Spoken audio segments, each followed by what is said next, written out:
Yo, what's good, y'all? Surprise you, man. Yeah. For those who don't know, when it comes to WWE, as you probably see in the title, I only really, well, I guess you wouldn't know this specifically, but I only record WWE related videos, either just from time to time sporadically, or when I feel like something big enough has happened on the show for me to cover a little bit of it. I'm not like a reviewer or anything. That being said, this was definitely worth reviewing. So, as a way to get the stuff out the way, so we can get to the main event, as far as what I want to talk about the main event, and that is Brock Lesnar returning and taking out Femi. It started out good with the bloodline. I thought they did a really good job making Jacob Fatu look very powerful, as far as, Roman having to deliver all those Superman punches and the Usos delivering the super kicks to Jacob Fatu as he was tied up in the ropes, and I figured this was coming, and that was Roman delivering a spear, and he also got hit with the 1D, the Usos' new tag team finish. All of these finishers they hit Jacob with, just for Jacob to kind of still somewhat get back up and be like, hey, let's do tribal combat. And then Adam Pearce makes it official tribal combat because Roman accepted the challenge, and then it was official for Clash in Italy, and it's Roman, Jacob at Clash in Italy. So a great way to start the show. Was pretty electric. Good street fight match between Finn Balor and JD McDonough, Americanos and all that situation. They had a nice little match. They were in Javon Evans' hometown, and the fact that we didn't see Javon, I thought that was crazy, but Ethan Page did a nice little interview backstage with Michael Cole. He was pretty funny during that. And the only other thing that would have happened that of like note was the main event, and that was a nice match between Seth Rollins and Austin Theory. Even though it kind of ended the same, like with him getting beat up, they kind of told that story of Dawkins being willing to help Seth, despite the fact that people like my boy LA Knight, who thank God he was alive, and on this show, he hadn't been on the show for like 3 weeks. After they abandoned the whole thing with him and Gunther.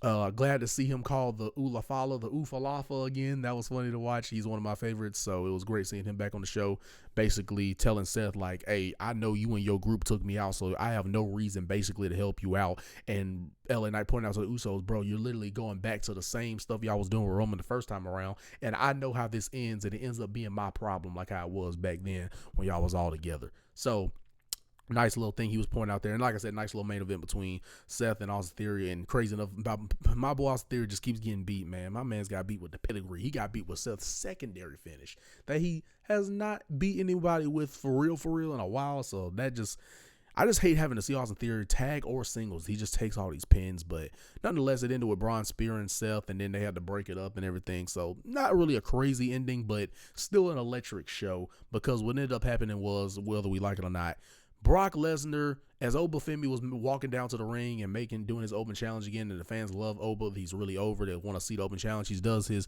little silhouette pose in the ring. He's obviously does his dance to the ring and all that.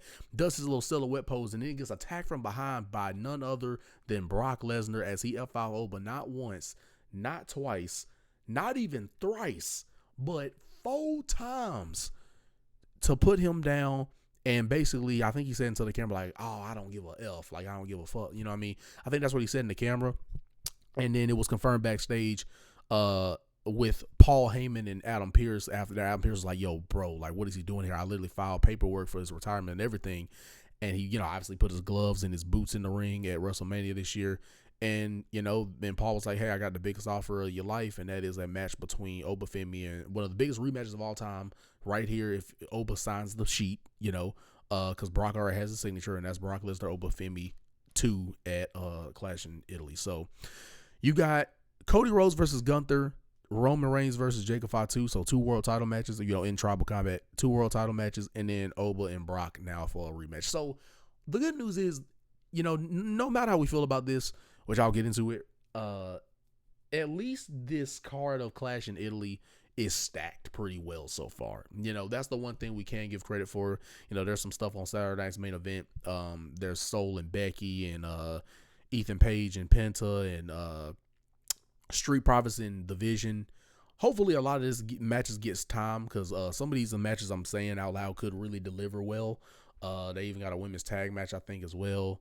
I think between, Paige and Bree versus, Lash and Nia. I think that's the match. And then they got a 6 women's tag between Jaden, B-Fab, and Michin, and then Rhea, Alexa, and Charlotte. So not that much excited about that match, but nonetheless moving on and moving along about how I feel as we're 5 minutes in about how Brock and Oba them running this back after Brock seemingly, retired. I'm not a okay. Obviously they had Brock himself, whether it was WWE doing it or Brock doing it himself, had him retire in the middle of the ring. So a lot of us thought, okay, raise the people's eyebrow, right? Because like with Brock, you never know. So I never had it fully in my head that he was like fully retired. But the fact that they literally did a promo package on him the next week, and Paul was like, "Hey, put him in the forever category because he's not, wrestling anymore." It just kind of undoes all. It's like undoing all the stuff they literally did for this guy, which is again put a whole promo package of him together. Paul Heyman getting mad at the production team for not putting him in the forever in the little opening intro of the show. I just don't get doing all of that just to have him come back and not actually retire, which again kind of sounds like a Brock thing to do, but at the same time it's just now going to make his actual retirement look weird because like he's going to put his gloves and all that back in the ring, and then we're supposed to be like, oh, this one's the real one. So it just kind of makes the situation confusing because one, if Brock were to beat Oba at Clash in Italy, it kind of, or pretty much, and kind of does dilute the momentum that he got from WrestleMania, and they did great build up to the match at WrestleMania. Then they had Oba beat him in under 5 minutes. You, to me, heavily damage that if Brock gets, even if they do a rubber match where like Oba loses the second one and then Brock loses the third one. Even if you do something like that, it just kind of makes the situation confusing.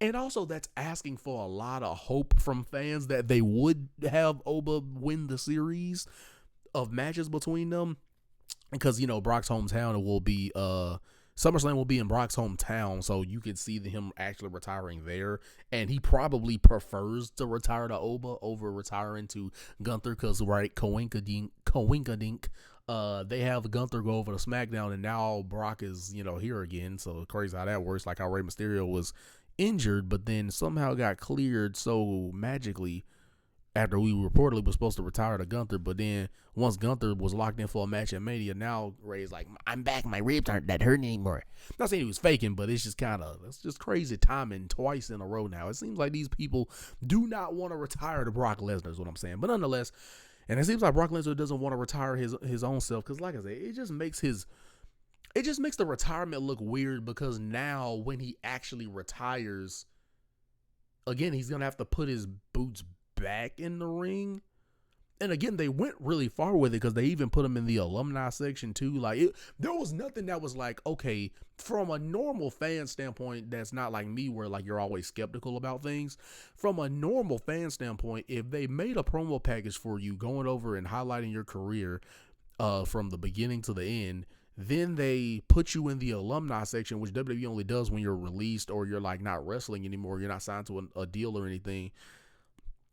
Going that far with it just to still have him back, it also kind of just, like I said, just doesn't make any sense. And it reeks of like, we don't have anything to do for Oba, so we're just going to have another match with Brock, when here's the problem with that. I don't really see them having Oba beat Brock again, because then again, it's like, okay, we know Brock is not going to retire at Clash in Italy. We know if there's going to be a retirement at this point. We don't even freaking know nowadays, because like I said, he technically faked a retirement.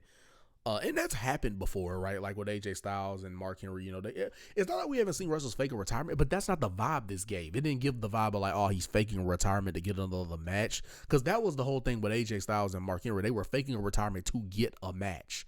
Or in AJ's case, faking a retirement to get a rematch. That was done way different and had a lot more like, hey, this is like part of what the show was supposed to be. This doesn't give the vibe like we were supposed to run this back. That's the biggest thing. This doesn't give a vibe like we were supposed to run this back. And it also kind of, again, the logic is lost in a sense that, okay, if he was supposed to, why would Brock fake a retirement if he could easily just come back and attack Oba? Like, he don't have to retire or fake retire or nothing. He could have literally just came out there and just F5'd Oba again, and we get another match. I think the scent of it is just bad, because again, he literally retired. And again, the WWE went all the way of saying like, hey, this guy actually retired. Because again, they made this whole promo package the next week and put him in the alumni section.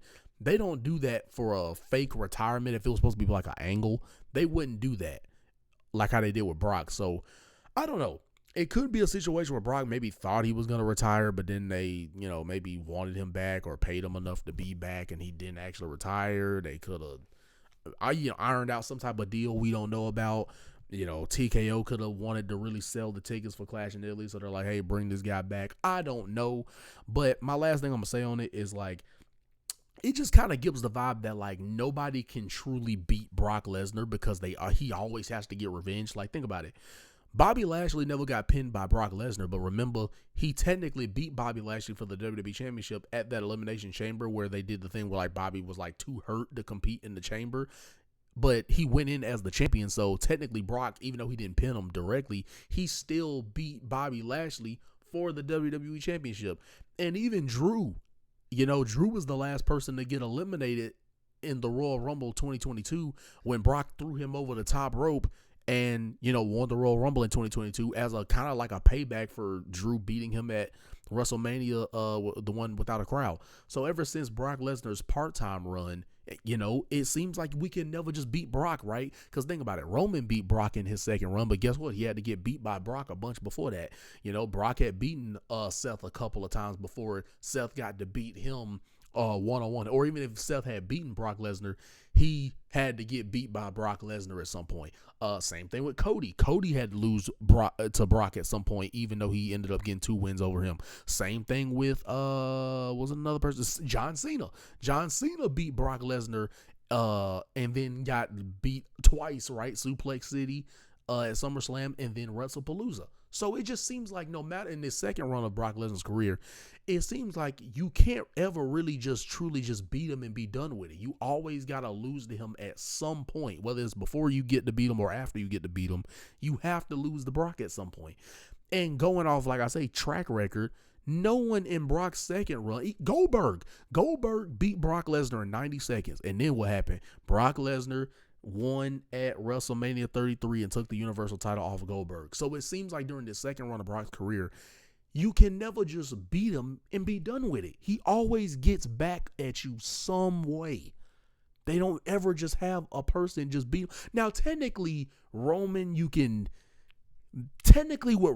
it didn't happen because if you only look at the second run, well, no, because if you would have to count the big dog days. Never mind. So that actually still counts. Because if I'm saying that his second run, then Roman's big dog days would have to be counted. Because as the tribal chief, he didn't lose the Brock. But technically, if we're going with the narrative of Brock always beats you in the second run, yet Triple H was another one, right? Triple H was another person who in Brock's second run he lost to before Triple H got to beat him. You know what I'm saying? So it just seems like Brock can't never just lose. He always got to get a win back, whether it's before you beat him or after you beat him. He got to get a win over you. And like I said, if we're going off track record, it seems like that's the direction we're going, right? Brock's got to get a win over you. Even though you beat him already, he got to get a win over you before we can finish this out.